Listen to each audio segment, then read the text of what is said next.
So this is my corporate instance of Microsoft Teams. And you can see here down the left rail, we actually have a Copilot icon. So clicking that brings us to this window here. And there's some helpful information on how you can get started and some example use cases that you can use it for. Where we enter our prompt is right here in this window. Now, a few things to note. When you do have a long thread of chats that you've entered in, you can clear that out by clicking New Chat up here.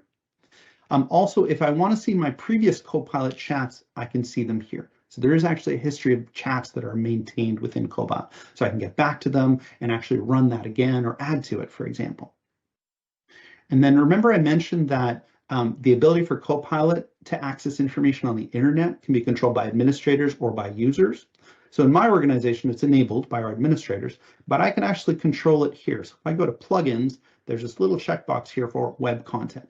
If I turn that on, Copilot is now going to access information on the internet, as well as my documents and my contacts and my information within Microsoft 365.